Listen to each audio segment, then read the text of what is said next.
Les Actes des Apôtres, chapitre 6.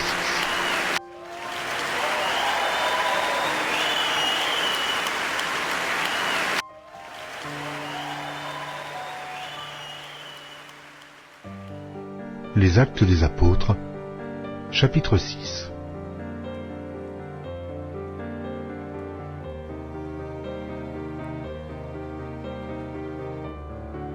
En ce temps-là, le nombre des disciples augmentant, les hellénistes murmurèrent contre les Hébreux, parce que leurs veuves étaient négligées dans la distribution qui se faisait chaque jour.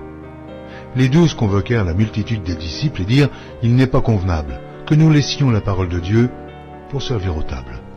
C'est pourquoi, frères, choisissez parmi vous 7 hommes, de qui l'on rende un bon témoignage, qui soient pleins d'Esprit Saint et de sagesse, et que nous chargerons de cet emploi.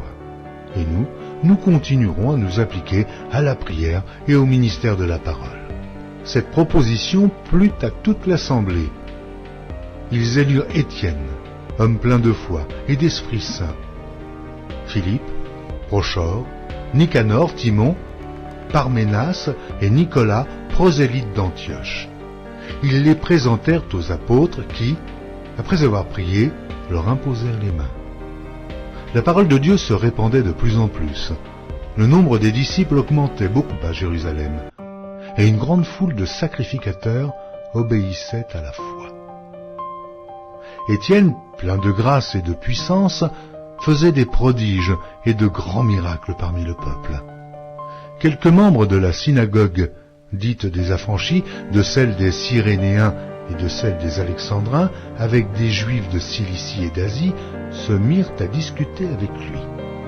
Mais ils ne pouvaient résister à sa sagesse et à l'esprit par lequel il parlait. Alors ils subornèrent des hommes qui dirent « Nous l'avons entendu proférer des paroles blasphématoires contre Moïse et contre Dieu. » Ils émurent le peuple, les anciens et les scribes, et, se jetant sur lui, ils le saisirent et l'emmenèrent au Sanhédrin. Ils produisirent de faux témoins qui dirent « Cet homme ne cesse de proférer des paroles contre le lieu saint et contre la loi, car nous l'avons entendu dire que Jésus, ce Nazaréen, détruira ce lieu et changera les coutumes que Moïse nous a données. » Ceux qui siégeaient au Sanhédrin, ayant fixé les regards sur Étienne, son visage leur parut comme celui d'un ange. Amen.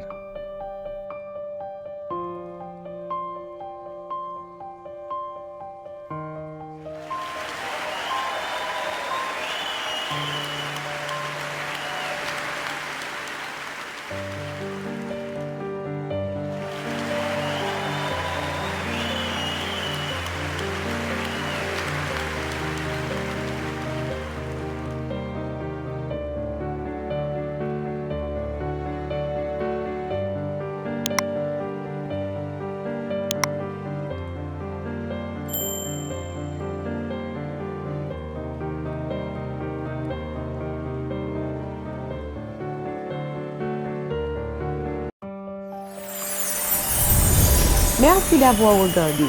Pour ne manquer aucune de nos activités, prière de vous abonner maintenant en cliquant sur le bouton du milieu et en activant la cloche de notification. Pour continuer à bénir votre âme, nous vous proposons 2 vidéos, soit en cliquant sur celle de droite ou celle de gauche. Que Dieu vous bénisse.